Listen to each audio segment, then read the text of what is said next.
para primeiro nós fazermos o nosso estudo e depois falarmos, né, um minutinho só, um parêntese, dessa ideia da Páscoa, do Peshá, em hebraico, Peshá, que significa passagem.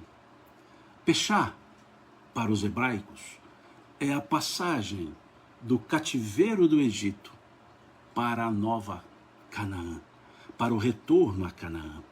Depois do cativeiro do Egito, lá dos 400 anos mais ou menos de cativeiro, o Peshá, Páscoa, é justamente a libertação.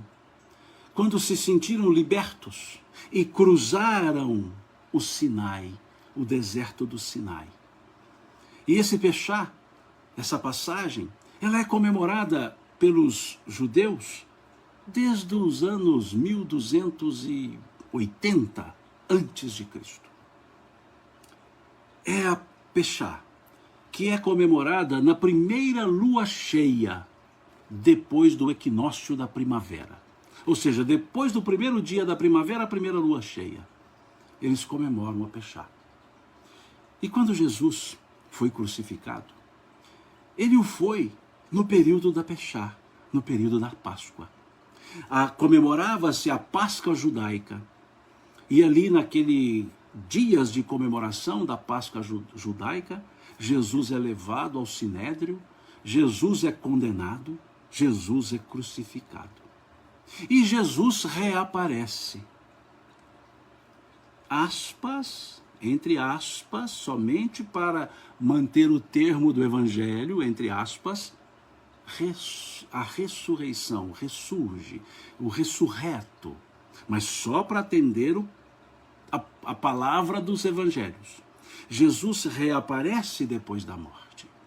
E aí então, para os cristãos, a Páscoa passa a ter um outro sentido, o mesmo sentido da passagem, o Peshá.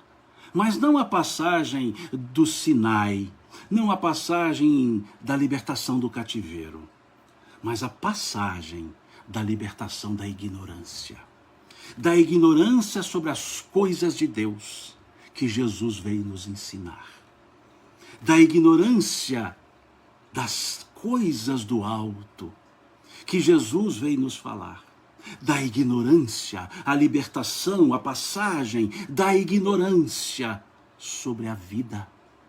Quando Jesus veio nos falar, lá no capítulo 10, versículo 10 do Evangelho de João, eu vim para que todos tenham vida e a tenham em abundância. Veio nos ensinar Jesus o que é de fato viver, que a vida não é o interregno entre berço e túmulo. O seu reaparecimento, o seu aspas, reviver, mostrar-se depois da morte, foi a passagem para nos dizer: a vida continua. Foi a passagem para nos dizer: meu reino não é deste mundo. Foi a passagem para nos mostrar que a vida era abundante. O apóstolo Paulo foi dizer: se Jesus não houvesse reaparecido, ele usa o termo ressuscitado, se não houvesse reaparecido, em vão seria a sua pregação, vã seria a sua doutrina.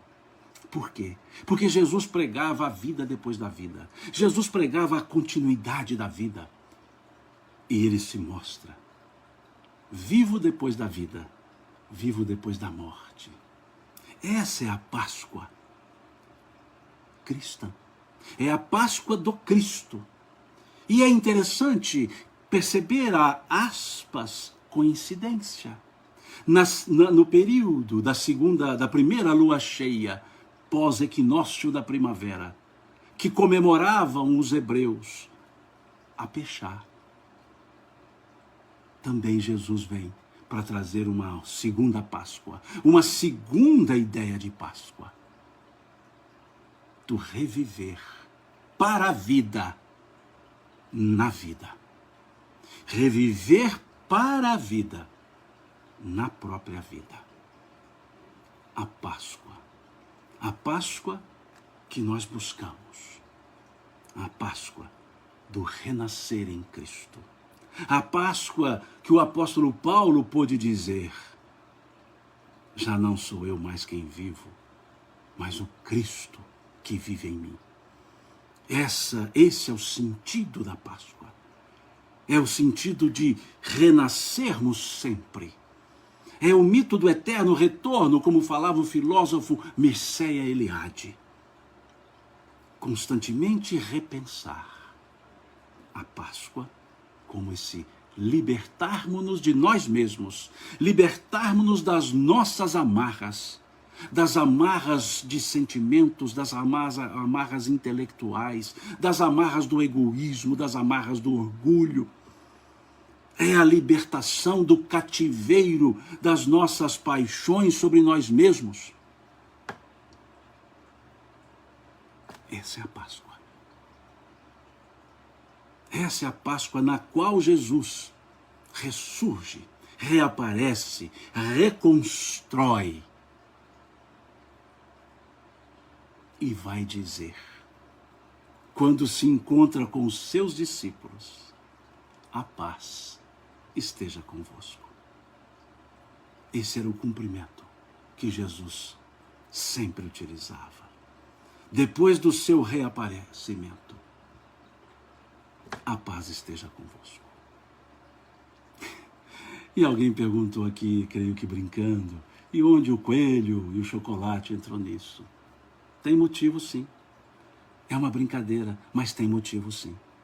O coelho, para muitas culturas, ele simbolizava a fertilidade. Então, muitas culturas que se tornaram cristãs e mantiveram algumas características das suas próprias culturas, como o pessoal do Extremo Oriente, eles mantiveram. E a ideia do coelho era a constante fecundação. Então o coelho simbolizava a vida renovando-se, a vida sendo vivida, a vida sendo criada. E puseram o coelho. E o ovo? O ovo, para muitas culturas, principalmente as nórdicas, as culturas nórdicas, o ovo simbolizava o começo da vida. Então entendiam que a Páscoa era o começo da vida, era viver de novo. Então colocou-se o ovo como um símbolo, já que o ovo seria o começo, na cultura nórdica. Então percebamos que nas culturas germânicas, nórdicas, elas mantiveram alguns símbolos das suas próprias culturas e os colocaram também no aspecto da religiosidade cristã. Então percebamos que não é só uma brincadeira com ovos e coelhinhos. Tem simbolismos. E nós somos seres simbólicos. Nós vivemos com muitos símbolos nas nossas vidas. Então, que não fiquemos criticando os símbolos, desde que entendamos o sentido deles. Desde que olhemos os coelhinhos e imaginemos a vida em fecundidade. Desde que olhemos os ovos e percebamos a vida no seu começo. Aí não estaremos brincando apenas na simbologia. E não deixaremos que o sentido da vida, o Senhor da vida, continue revivescendo em cada momento, em cada ano que comemoramos ou que pensamos. Desculpe-me fazer esse parêntese, essa digressão, depois do estudo sobre a Páscoa. Com todos os meus erros de interpretação, com todos os meus limites, que ouçamos esse cumprimento de Jesus. Que a paz esteja convosco. Que essa Páscoa possa nascer a paz, renascer a paz. Renascemos-nos nós mesmos para essa vida em Cristo, a vida abundante, como Ele falou. Eu vim para que todos tenham vida e a tenham em abundância. Deus abençoe a cada um de vocês.